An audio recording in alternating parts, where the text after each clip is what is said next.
ചെമ്പനീർ പൂവിൻ്റെ ഏറ്റവും പുതിയ വിശേഷങ്ങളിലോട്ട് എല്ലാവർക്കും സ്വാഗതം. അപ്പോൾ നമ്മുടെ ശ്രുതിയുടെ ഒരു കള്ളത്തരം പൊളിയാൻ പോവുകയാണ്. അതെങ്ങനെയാണെന്ന് വെച്ചാൽ, ശ്രുതിക്കൊരു മലേഷ്യക്കാരൻ ഇളയച്ചനായിട്ട് ഒരാളെ കൊണ്ടുവന്നിട്ടുണ്ടല്ലോ, നമ്മുടെ ബീരാനെ. അപ്പോൾ ഇളയച്ചൻ അന്ന് വീട്ടിൽ അച്ഛൻ ജയിലിലാണെന്നുള്ള കാര്യം പറയാൻ പോയപ്പോഴേക്കും ഇളയച്ചൻ പറയുന്നുണ്ട്, ഞാൻ ഇനി മലേഷ്യക്കൊന്നും തിരിച്ചു പോകുന്നില്ല, തീർത്ഥാടനത്തിന് പോകുവാണ്, തിരുപ്പതി അങ്ങനെ അങ്ങനെ ഓരോരോ സ്ഥലങ്ങളുടെ പേരൊക്കെ പറഞ്ഞിരിക്കുന്നുണ്ട്, നാട്ടിലൊന്നും നിൽക്കാൻ പറ്റില്ല, പോലീസ് എന്നെ പിടിക്കും എന്നൊക്കെ പറഞ്ഞിട്ടാണ് ഇളയച്ചൻ അന്ന് ആ വീട് വിട്ട് ഇറങ്ങിയത്. അപ്പോൾ ഇതിന് ശേഷം നമ്മുടെ ഇളയച്ചനെ രേവതി റോട്ടിൽ വെച്ച് ഇറച്ചിക്കടയിൽ നിന്ന് ഇറങ്ങുന്ന ബീരാനെ രേവതി കാണുവാണ്. ശരിക്കും ബീരാൻ എന്നാണല്ലോ നമ്മുടെ മലേഷ്യക്കാരൻ ഇളയച്ചൻ്റെ പേര്. ശ്രുതി അഭിനയിപ്പിക്കാൻ കൊണ്ടുവന്നതാണ് ഇളയച്ചനായിട്ട്. അപ്പോൾ ഒരു ദിവസം നമ്മുടെ ശ്രുതി രേവതിയെ ഫോണിൽ വിളിച്ച് പറയുവാണ്, രേവതി എനിക്ക് കടയിൽ ഫോട്ടോയിൽ വെക്കാൻ പൂ വേണം, രേവതി എത്രയും പെട്ടെന്ന് എനിക്ക് പൂ കൊണ്ടുതരണം എന്ന് പറയുവാണ്. അപ്പോൾ രേവതി പൂവൊക്കെ ഇട്ട് വണ്ടിയിൽ പോയിക്കൊണ്ടിരിക്കുമ്പോഴാണ് നമ്മുടെ ഇളയച്ചനെ കാണുന്നത്. ഇളയച്ചനെ കാണുന്നതും രേവതി ഇങ്ങനെ ആലോചിക്കുന്നുണ്ട്, ഇത് നമ്മുടെ ശ്രുതിയുടെ ഇളയച്ചനല്ലേ, ഇളയച്ചൻ എന്താ ഇവിടെ, നാട്ടിൽ നിൽക്കൂലെന്നാണല്ലോ പറഞ്ഞത്, ഇനി എല്ലായിടത്തും കറങ്ങിക്കൊണ്ടിരിക്കും, പോലീസുകാരുടെ കണ്ണിൽ പെടൂല എന്നൊക്കെ പറഞ്ഞിട്ട് ഇളയച്ചൻ എന്താ ഇതിലേ കൂടി നടന്നു പോകുന്നെന്ന് പറയുമ്പോഴേക്കും ബീരാനും നമ്മുടെ രേവതിയെ കാണുന്നുണ്ട്. ബീരാൻ രേവതിയെ കാണുന്നതും ഒന്ന് ഞെട്ടിപ്പോകുന്നുണ്ട്, അയ്യോ ഇവളെന്താ ഇവിടെ. എന്നിട്ട് ബീരാൻ എന്ത് ചെയ്യുന്നു വെച്ചാൽ നേരെ ഓടി ഒരാളുടെ ബൈക്കിൻ്റെ പുറകെ കയറിയിട്ട് അവിടെ നിന്ന് ഓടി രക്ഷപ്പെടുവാണ്. രേവതി എവിടെ നിന്ന് വിടാൻ, രേവതി സംശയം ക്ലിയർ ചെയ്യണമല്ലോ. രേവതിയും ബീരാൻ്റെ പുറകിൽ സ്കൂട്ടറുമായിട്ട് പോകുവാണേ. ബീരാൻ പറയുന്നുണ്ട്, അയ്യോ ഇവളെന്താ എൻ്റെ പുറകെ വരുന്നത്, എടാ സ്പീഡിൽ പോടാന്ന് പറഞ്ഞ് മുമ്പിലിരിക്കുന്ന ആളോട് ഓടിക്കാനൊക്കെ പറഞ്ഞിട്ട് ഒരു ലെഫ്റ്റ് റൈറ്റ് ഒരു 4 കൂടി ജംഗ്ഷൻ എത്തുമ്പോഴേക്കും ബീരാൻ വേറൊരു വഴിക്ക് വളയും. പിന്നെ രേവതി ആണെങ്കിലോ ബീരാൻ എങ്ങോട്ട് പോയെന്ന് മനസ്സിലാവാതെ രേവതി അങ്ങനെ നിൽക്കുന്നുണ്ട്. ബീരാൻ എങ്ങോട്ടാ പോയത്, നമ്മുടെ മീര ബീരാനോട് പറഞ്ഞിട്ടുണ്ടായിരുന്നു ശ്രുതി പുതിയൊരു കട തുടങ്ങിയിട്ടുണ്ടെന്ന്. അപ്പോൾ ബീരാൻ നേരെ ഓടി ശ്രുതിയുടെ കടയിലോട്ട് കയറുവാണ്. അപ്പോൾ മീര ഉണ്ടാവും അവിടെ തന്നെ. മീര ശ്രുതിയോട് പറയുന്നുണ്ട്, ദേടി നിന്റെ ഇളയച്ചൻ എന്താ ഇവിടെയെന്ന് ചോദിക്കുന്നുണ്ട്. അപ്പോൾ ശ്രുതി പറയും, അയ്യോ ഇയാൾ എന്താ ഇവിടെ, ഇയാൾ എങ്ങനെ ആരെങ്കിലുമൊക്കെ കണ്ടാലെന്ന് പറഞ്ഞിട്ട് ശ്രുതി ഓടിപ്പോകുവാണ് ബീരാൻ്റെ അടുത്തോട്ട്. അപ്പോൾ ബീരാനോട് ചോദിക്കുന്നുണ്ട്, താൻ എന്താണോ ഇവിടെയെന്ന് ചോദിക്കുമ്പോഴേക്കും ബീരാൻ പറയും, അല്ല ഈ മീര പറഞ്ഞു മോള് പുതിയൊരു കടയൊക്കെ തുടങ്ങിയിട്ടുണ്ടെന്ന്, അപ്പോൾ ഒന്ന് കണ്ടുപോകാലോ എന്നൊക്കെ ഓർത്തു, അതുകൊണ്ട് വന്നതാന്ന് പറയുന്നുണ്ട്. അപ്പോൾ ശ്രുതി പറയും, ആ ശരി കണ്ടോ എന്നിട്ട് എളുപ്പം പോകണം എന്ന് പറയുന്നുണ്ട്. അപ്പോൾ ബീരാൻ റോട്ടിൽ വെച്ച് നടന്ന സംഭവങ്ങളും പറയുന്നുണ്ട്, ഞാനിങ്ങോട്ട് വരുന്ന വഴിക്ക് നിൻ്റെ ആ നിങ്ങളുടെ വീട്ടിൽ പൂകെട്ടുന്ന പെണ്ണില്ലേ, അവൾ എന്നെ കണ്ടു എന്ന് പറഞ്ഞു. അപ്പോൾ തന്നെ ശ്രുതിക്ക് കാര്യം മനസ്സിലാവേ രേവതിയാണോ എന്ന് ചോദിക്കുമ്പോഴേക്കും ബീരാൻ പറയും, ആ അത് തന്നെ, ആ സച്ചിയുടെ ഭാര്യ, അവൾക്ക് എന്നെ കണ്ടിങ്ങനെ സംശയിച്ച് കുറേ നേരം നോക്കി, ഞാൻ അപ്പം തന്നെ ഒരു വണ്ടി കയറി ഇങ്ങോട്ട് ഓടി രക്ഷപ്പെട്ട് വന്നു എന്ന് ബീരാൻ പറയുമ്പോഴേക്കും ശ്രുതി മീരനോട് പറയും, എടി മീര പണി പാളിയല്ലോ, നമ്മൾ രേവതി ഇങ്ങോട്ടേക്കല്ലേ പൂവും കൊണ്ട് വരാൻ ഏർപ്പാട് ചെയ്തിരിക്കുന്നത്, അവൾ ഇപ്പം ഇങ്ങോട്ടേക്ക് എത്തും, അവളെ ബീരാനെ കണ്ടു കഴിഞ്ഞാൽ ആകെ പ്രശ്നമാവും എന്നൊക്കെ മീരനോട് പറയുവാണ് ശ്രുതി. അപ്പോഴേക്കും മീര പറയും, നീ ടെൻഷൻ അടിക്കാതെ ഞാനൊരു വഴി കണ്ടെത്താം എന്ന് പറഞ്ഞിട്ട് ബീരാനെയും കൊണ്ട് എളുപ്പം അവിടെ ഉള്ളൊരു സ്ഥലത്തോട്ട് മാറുവാണ്. അതേസമയം തന്നെ രേവതിയും കടയിലോട്ട് വരുവാണേ പൂവും കൊണ്ട്.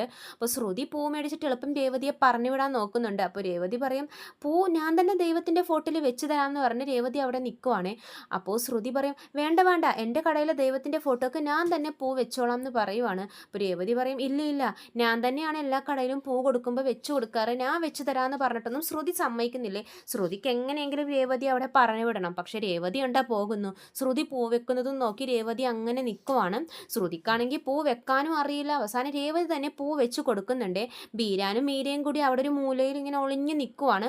അപ്പോൾ ഇതേ സമയം തന്നെയാണ് നമ്മുടെ ശ്രുതിയും കയറി വരുന്നത്. ശ്രുതി വരുമ്പോഴേക്കും ശ്രുതി ഒന്നുകൂടെ ടെൻഷനാവും. ശ്രുതി എന്താ ഇവിടെയെന്ന് ചോദിക്കുമ്പോഴേക്കും, അല്ല ഞാൻ ഇവിടുത്തെ സാധനങ്ങളുടെ ലിസ്റ്റ് എടുക്കാൻ വേണ്ടി വന്നതാന്ന് പറയുമ്പോഴേക്കും, അത് കമ്പ്യൂട്ടറിലുണ്ടല്ലോ, ശ്രുതി അങ്ങോട്ടേയും ബുക്കും പേപ്പറും കൊണ്ടൊക്കെ പോകുന്നെന്ന് ചോദിക്കുമ്പോൾ, ഇല്ല എനിക്ക് നോക്കി ലിസ്റ്റ് എടുക്കണമെന്ന് പറയുമ്പോഴേക്കും നമ്മുടെ ശ്രുതിക്ക് ഒന്നുകൂടെ ടെൻഷനാവും. കാരണം ഫ്രിഡ്ജ് വെച്ചിരിക്കുന്ന സൈഡിലാണ് ബീരാനെ ഒളിപ്പിച്ചിരിക്കുന്നത്. അവിടെ എങ്ങാനും പോയി ശ്രുതി കണ്ടു കഴിഞ്ഞാൽ കള്ളത്തരാതോടെ പൊളിയും. അപ്പോൾ മീര എന്ത് ചെയ്യുന്നു വെച്ചാൽ അവിടെ ഇരിക്കുന്ന ഒരു ഫ്രിഡ്ജിൻ്റെ ഉള്ളിൽ ബീരാനെ കയറ്റി ഒളിപ്പിക്കുവാണ്. പാവം ബീരാനട്ടോ ഫ്രിഡ്ജിൻ്റെ ഉള്ളിൽ തണുത്ത് വിറച്ചിരിക്കുവാണ്.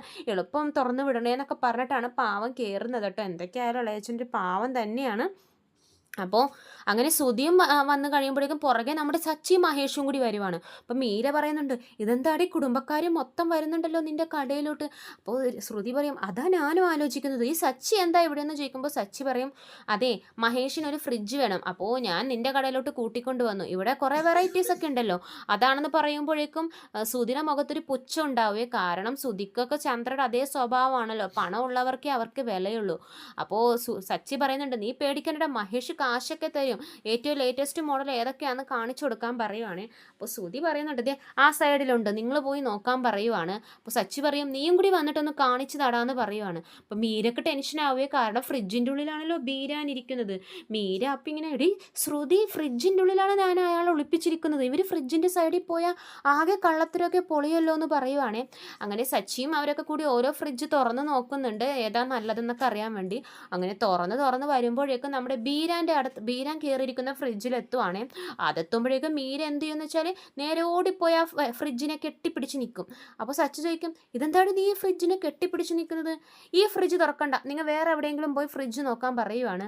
സച്ചി പറയും ഈ ഫ്രിഡ്ജ് എന്താ തുറന്നാൽ ശ്രുതി ഇവളോടൊന്ന് മാറാൻ പറഞ്ഞേന്ന് പറയും. അപ്പോൾ ശ്രുതി പറയും മീര ഒന്ന് മാറിക്കൊടുക്കുക, അവർ ഫ്രിഡ്ജ് നോക്കട്ടെ എന്ന് പറയുമ്പോൾ മീര പറയും ഇല്ല ഈ ഫ്രിഡ്ജ് നോക്കണ്ട. അപ്പം തന്നെ ശ്രുതിക്ക് പുതിയ അടവ് തോന്നും. അതെ ആ ഫ്രിഡ്ജ് അവൾ നോക്കി വെച്ചിരിക്കുക, അതാ അവൾ പിന്നെ വേറെ ആർക്കും കൊടുക്കാതിരിക്കാൻ അത് കെട്ടിപ്പിടിച്ചിരിക്കുന്നതെന്നൊക്കെ പറയും. അപ്പോൾ സച്ചി പറയും ഈ ഫ്രിഡ്ജ് മഹേഷിനും ഇഷ്ടമായി, ഈ ഫ്രിഡ്ജ് മഹേഷിന് വേണമെന്ന് പറയുമ്പോൾ മീര സമ്മതിക്കുന്നില്ലേ, ഇല്ല ഈ ഫ്രിഡ്ജ് എനിക്ക് വേണം, ഞാൻ റെഡി ക്യാഷായിട്ട് ഫുൾ ക്യാഷ് തരാം എന്നൊക്കെ പറയുവാണ്. പാവം മീര അവിടെ പെട്ടിരിക്കുവാണ്.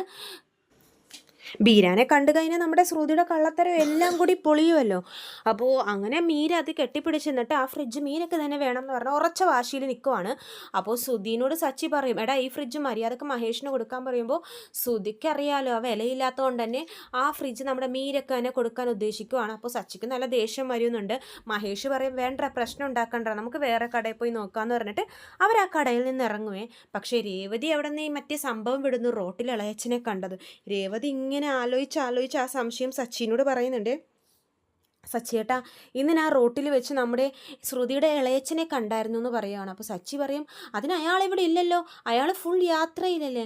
ആണ്, പക്ഷെ ഞാൻ അയാളെ കണ്ടു സച്ചിയേട്ടാ, എന്നെ കണ്ടതും ഭയങ്കരമായിട്ട് പേടിച്ച് അയാൾ ഒരു വണ്ടി കയറിപ്പോയി. അപ്പോൾ സച്ചി പറയും അങ്ങനെയൊക്കെ ഉണ്ടായെങ്കിൽ ചിലപ്പോൾ അത് ഇളയച്ചൻ തന്നെയായിരിക്കും. അപ്പോൾ രേവതി പറയും എനിക്ക് ഉറപ്പില്ല, പക്ഷെ അത് ഇളയച്ചൻ തന്നെയാണെന്ന് പറയുവാണ്. അപ്പോൾ സച്ചി പറയും എനിക്കും അയാളെ ആദ്യം കണ്ടപ്പോൾ തന്നെ ഒരു പന്തികേട് ഉണ്ടായിരുന്നു, അതാ ഞാൻ അന്നയാൾക്ക് കള്ളൊക്കെ കൊടുത്ത് സത്യം പറയിക്കാൻ നോക്കിയത്, പക്ഷെ എൻ്റെ ആ പദ്ധതി ചീറ്റിപ്പോയി. സാരമില്ല, നമുക്ക് വഴിയുണ്ടാക്കാം. അപ്പോൾ രേവതി പറയും എന്ത് വഴി? അല്ല നമ്മുടെ വണ്ടി കാണാതായപ്പോൾ ഞാൻ ഞങ്ങളുടെ വാട്സപ്പ് ഗ്രൂപ്പിൽ എല്ലാവർക്കും ഫോട്ടോ അയച്ചു കൊടുത്തില്ലേ, അതുപോലെ തന്നെ ഈ ഇളയച്ചൻ്റെ ഫോട്ടോ അയച്ചു കൊടുക്കാം, ഇയാളെ ആർക്കെങ്കിലും അറിയാവുന്നവരുണ്ടോ എന്ന് നമുക്ക് നോക്കാമല്ലോ എന്ന് പറയുവാണേ സച്ചി. അപ്പോൾ രേവതി പറയും അതിന് ഇളയച്ചൻ്റെ ഫോട്ടോ ഉണ്ടോ? അന്ന് പൊങ്കലിന് നമ്മൾ എടുത്തില്ലേ ആ ഫോട്ടോ ഉണ്ട്, അത് ഞാൻ ഗ്രൂപ്പിൽ എല്ലാവർക്കും ഇടാൻ പോവാണ്, ആർക്കെങ്കിലും ഇയാളെ അറിയായിരിക്കുമല്ലോ, നമുക്ക് നോക്കാം എന്നൊക്കെ പറഞ്ഞിട്ട് സച്ചി പോകുവാണേ. അപ്പോൾ എന്തായാലും ശ്രുതിയുടെ കള്ളത്തരം സച്ചിയും രേവതിയൊക്കെ പിടിക്കുക തന്നെ ചെയ്യും. ഇതൊക്കെയാണ് ചെമ്പനീർ പൂവിൻ്റെ ഏറ്റവും പുതിയ വിശേഷം. കൂടുതൽ വിശേഷങ്ങൾ ഞാൻ എൻ്റെ ചാനലിലൂടെ അപ്ലോഡ് ചെയ്യാം. ചാനൽ സബ്സ്ക്രൈബ് ചെയ്യാത്തവരുണ്ടെങ്കിൽ സബ്സ്ക്രൈബ് ചെയ്യണം. വീഡിയോ ഇഷ്ടമായെങ്കിൽ ലൈക്ക് ചെയ്യാനും മറക്കരുതേ. എല്ലാവർക്കും നന്ദി.